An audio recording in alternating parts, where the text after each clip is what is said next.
Hey guys, welcome back to Shep Talk and welcome back to Shep Talk Movie Reviews. If this is your first time here, please remember to hit that subscribe button and as well as that notification icon so that way you get notified of whenever I upload new videos.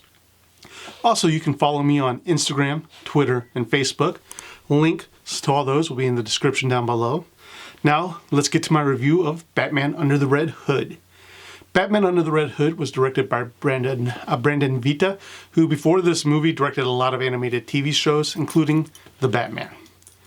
Written by Jude Winick, Batman Under the Red Hood stars Bruce Greenwood as Batman, Jensen Ackles as Red Hood, John DiMaggio as Joker, Neil Patrick Harris as Nightwing, Jason Isaacs as Ra's al Ghul, and Wade Williams as Black Mask. Quick synopsis. A new mysterious vigilante is in Gotham and is scaring all the criminals to toe the line. Batman is trying to track down this new vigilante that goes by the name Red Hood. I will say this is probably the first movie that I remember seeing and being right that I saw it. The Red Hood storyline is probably one of my favorite storylines. I remember back in the late 80s when DC did the vote of whether or not to kill off the second Robin, and when it was voted to kill him, DC went with it. And it was shocking. The shocking thing is that DC didn't bring him back in a year or two, like some of the comic storylines they do nowadays. I think it was almost 20 years later when they finally got around to bringing the Red Hood storyline, and we heard the name Jason Todd once again. Man, I would have loved to seen this movie in its R-rated form. Warner Brothers was worried after two swings and misses with previous R-rated movies that this one wouldn't perform up to standards or really bring in the money that they wanted. But you can see throughout this movie that there are scenes missing. One of those in particular is when the Joker is crowbarring Robin at the beginning. Though I have to admit, having them cut away and just seeing Robin's legs twitching is a little unsettling as well, knowing the extreme violence is taking place just off screen.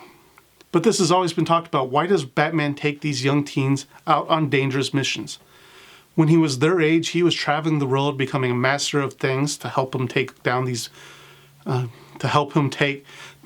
that deserve to be taken down.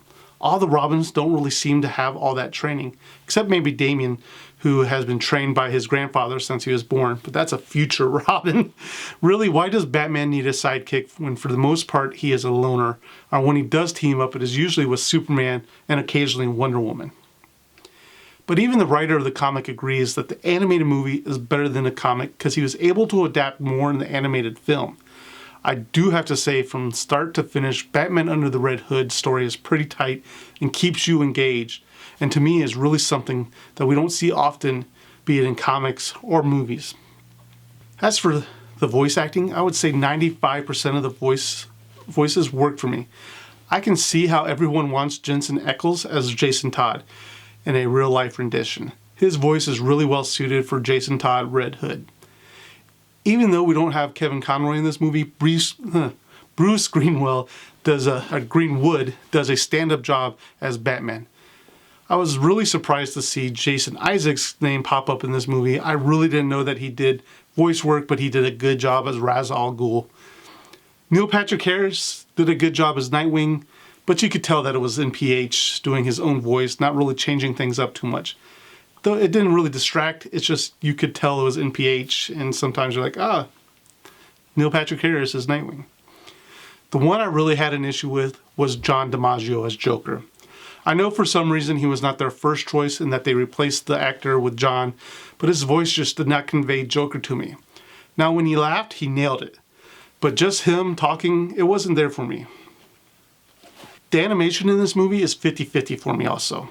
I think for the big scenes, they were using computer animation, and you can tell just because it felt like computer graphics from 10 years ago. But then when we get to the characters, it seems like they stepped up their game, and it was really well done.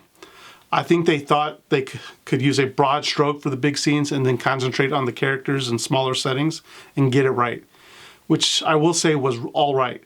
Yeah, I did notice when the small scenes changed to the big scenes, but it didn't throw me too much out of this movie. Overall, if you have not seen Batman Under the Red Hood, I highly recommend it. It is one of those movies that is based on a good story, and even if you are a Batman fan, you can still appreciate what they were doing with this movie. A lot of material has been based on the Red Hood and Jason Todd after the comic and movie came out. It is something that is pretty much ingrained in the Batman lore now, and I would say probably one of the better Batman stories out there. So with all that being said, Shep Talk is giving Batman Under the Red Hood 4 Sheps out of 5. That is all I have time for you today. If you haven't already done so, go ahead and hit that subscribe button. And if you did like this video, check out one of these over here. I'm sure you'll find something that you'll also enjoy. But that is all I have for you today. Thank you for watching, and I'll see you in the next review.